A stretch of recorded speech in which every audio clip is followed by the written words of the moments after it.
Undang-Undang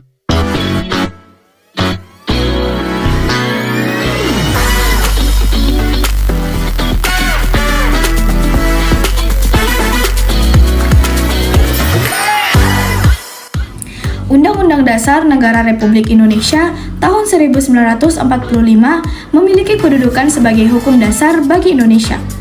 Undang-Undang Dasar Negara Republik Indonesia tahun 1945 terdiri dari pembukaan dan batang tubuh yang berisi pasal-pasal serta aturan tambahan dan aturan peralihan. Yang pertama, sejarah pembukaan Undang-Undang Dasar Negara Republik Indonesia tahun 1945.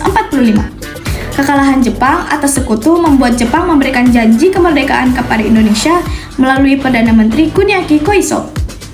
Jepang membentuk suatu badan yang disebut dengan Dokuritsu Junbi Chosakai, atau yang biasa disebut Badan Penyelidik Usaha-Usaha Persiapan Kemerdekaan Indonesia atau BPUPKI. BPUPKI dibentuk pada tanggal 29 April 1945. BPUPKI mengadakan sidang sebanyak 2 kali. Sidang pertama pada tanggal 29 Mei sampai 1 Juni 1945 untuk membahas rancangan dasar negara Indonesia. Kemudian sidang kedua pada tanggal 10 sampai 17 Juli 1945 untuk membahas rancangan hukum dasar negara Indonesia.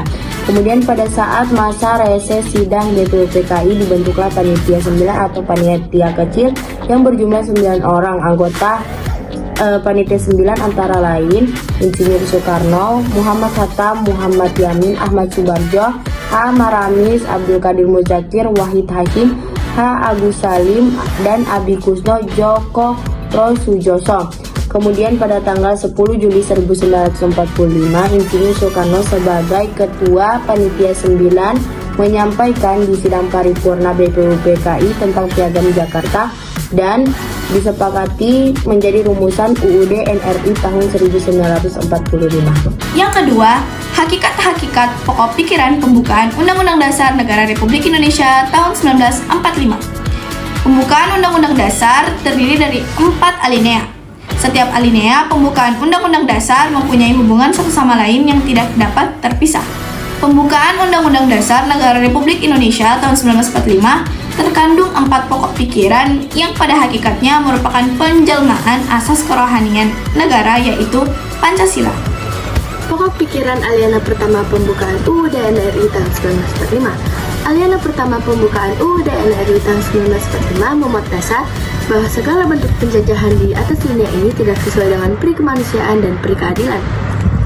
Pernyataan aliana pertama ini juga menunjukkan kemerdekaan yang menjadi hak segala bangsa di dunia, yang memiliki arti bahwa prinsip kemerdekaan merupakan prinsip yang harus ditegakkan oleh nilai-nilai kemanusiaan dan keadilan. Pikiran alinea kedua pembukaan Undang-Undang Dasar Negara Republik Indonesia tahun 1945. Alinea kedua berisi cita-cita kemerdekaan bangsa Indonesia.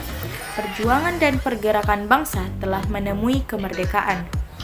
Awal dari proses pembangunan bangsa ini menuju kepada negara yang bersatu, berdaulat, adil, dan makmur. Pernyataan alinea kedua merupakan kesadaran terhadap berbagai upaya dan perjuangan untuk mencapai kemerdekaan. Alinea ketiga memuat motivasi spiritual yang turut serta dalam perjuangan mengukuhkan kemerdekaan.